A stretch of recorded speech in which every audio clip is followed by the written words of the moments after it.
What is Hymenocallis littoralis? Hi everyone, Furbu here. Today, we're diving into the captivating world of Hymenocallis littoralis, also known as the beach spider lily. This exotic bulbous beauty has stolen the hearts of gardeners worldwide with its unique, spidery blooms and intoxicating fragrance. Whether you're a seasoned green thumb or a curious newcomer, this FAQ will equip you with everything you need to know about cultivating and appreciating this captivating plant. What makes the beach spider lily special? The beach spider lily boasts a truly mesmerizing appearance. Imagine long, slender, white petals gracefully arching outwards, resembling delicate spider legs.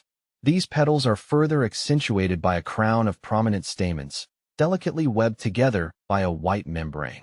This unique structure and its sweet, often described as vanilla-like, fragrance create a truly captivating spectacle in any garden. How does the beach spider lily differ from true spider lilies? While the name suggests a connection, the beach spider lily isn't related to the more common true spider lily, Lycoris squamigera. Here's a quick breakdown of the key differences. Bloom time. Beach spider lilies grace us with their blooms from midsummer to late autumn, whereas true spider lilies typically flower in late summer or early fall. Leaf structure. Beach spider lilies have long, strappy, evergreen leaves, while true spider lilies have a dormant period and lose their leaves before flowering. Light preference. Beach spider lilies thrive in full sun to partial shade, while true spider lilies prefer full sun. Climate. Beach spider lilies are more sensitive to frost and require protection in colder climates. True spider lilies are generally more cold-hardy. Can I grow a beach spider lily indoors? Absolutely. Beach spider lilies can be successfully grown in containers, making them ideal for balconies, patios, or even sunny windowsills. Just ensure they receive enough sunlight, around 6 hours daily, and well-draining potting mix.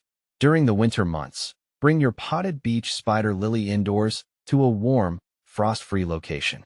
How do I care for my beach spider lily? Here's the good news. Beach spider lilies are relatively low-maintenance plants.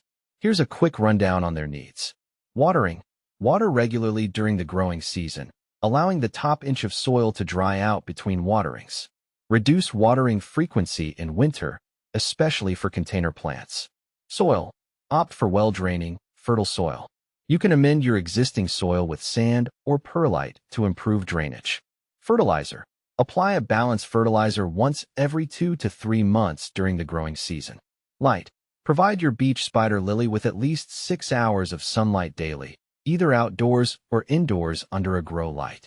How often does the beach spider lily bloom? Established beach spider lilies can reliably bloom year after year, typically producing multiple flower stalks throughout their blooming season.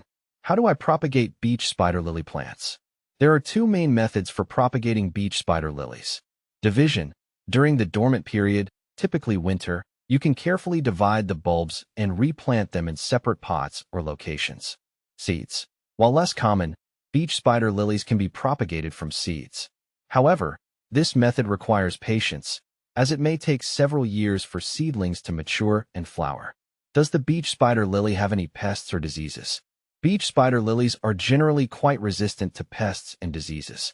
However, they can be susceptible to mealybugs and fungal diseases under poor growing conditions.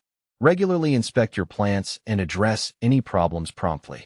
Where can I find beach spider lily bulbs? Beach spider lily bulbs can be purchased online from reputable plant retailers or found at specialty garden centers. I hope this FAQ has enlightened you about the captivating beach spider lily. With its unique beauty, delightful fragrance, and relatively easy care requirements, this plant is sure to become a cherished addition to your garden. If you have any further questions, feel free to leave a comment below, and happy gardening!